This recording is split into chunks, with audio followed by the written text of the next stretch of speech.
Je t'aime. Je suis incapable de ne pas t'aimer. Je ne comprends pas pourquoi on me dit que je n'aime que ton image. C'est en partie faux. Je t'aime, toi. Peut-on aimer quelqu'un qui n'existe pas? Oui, symboliquement.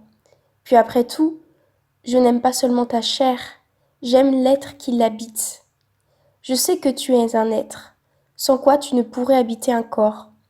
Je ne crois pas au fait que tu pourrais être une sorte de portail organique, c'est-à-dire un anti-être, comme de l'antimatière. Tu crois que c'est possible?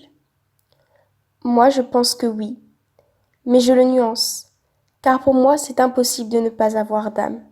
Tu en as forcément une. Je ne peux pas croire l'inverse. Ça me semble trop simple et loin de la vérité.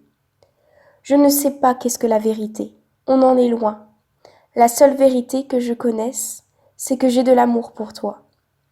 Beaucoup d'amour pour toi, malgré ton indifférence. Tu as même oublié mon prénom la dernière fois. Quelle humiliation. Pourtant, je t'aime encore. Même si je fais mon deuil, tu me fuis. Je ne suis plus un fantasme pour toi. Je ne peux pas m'empêcher de t'aimer. C'est un fait. C'est le seul fait. La relation spéculaire est belle, mais elle est loin d'être réelle. Il n'y a pas de communication, il n'y a que de la frustration.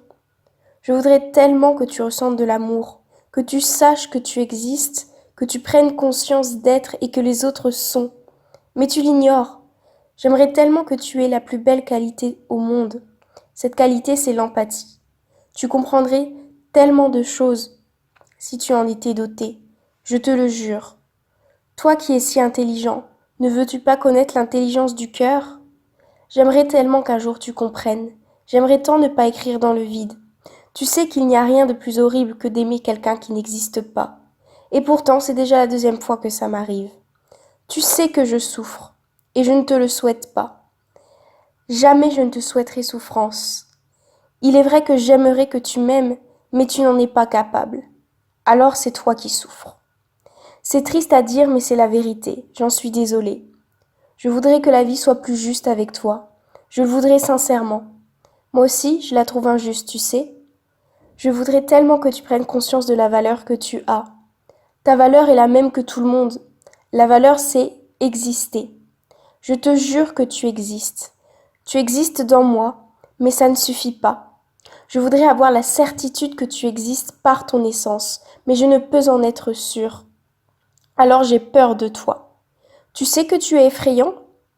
Une amie m'a dit qu'elle ne voyait que de la perversion dans tes yeux, que du noir, du vide, du néant. Il n'y a rien à l'intérieur de toi. Et la question que je me pose, c'est si ce néant est dû au fait que tu n'as pas pu te construire durant l'enfance, ou bien au fait que tu es un portail organique. Autrement dit, es-tu vivant? As-tu une âme? Je suis triste de ne pas avoir cette information. J'aimerais la trouver, et je sais que tu ne peux me la donner.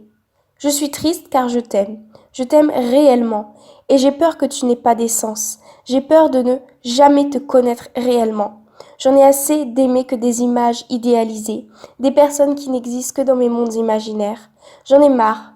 J'aimerais aimer aussi intensément les personnes que mes personnages imaginaires. Et pourtant, je suis incapable de les aimer tels qu'ils sont.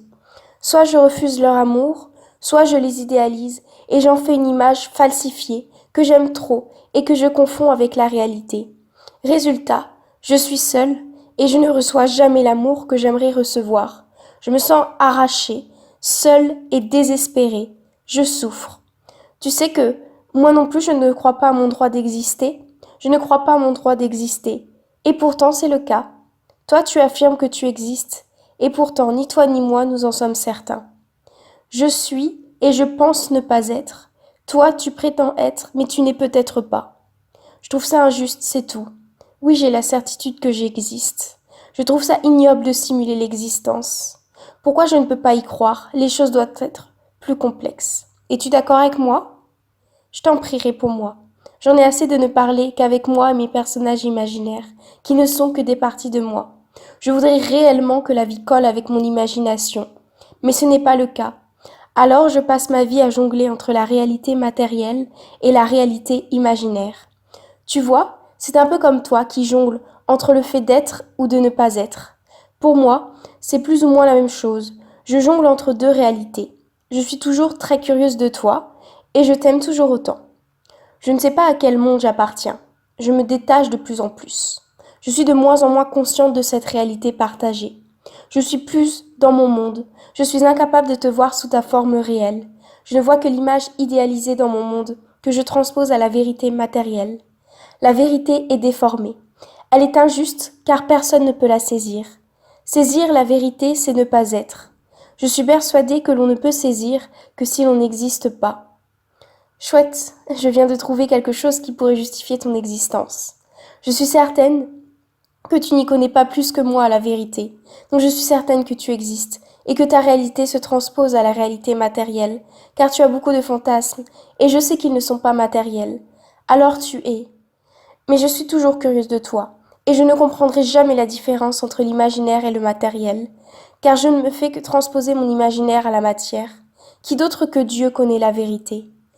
Je ne veux pas te perdre, non pas parce que tu ne serais qu'un objet, ou bien parce que je suis dépendante de toi, mais bel et bien parce que tu m'es cher. Tu as beaucoup de valeur pour moi, et j'aimerais que tu le saches. Bref, je pense arrêter de parler, car je n'ai rien à dire, et puis de toute façon, j'écris dans le vide, pour quelqu'un qui est vide. Alors à quoi bon?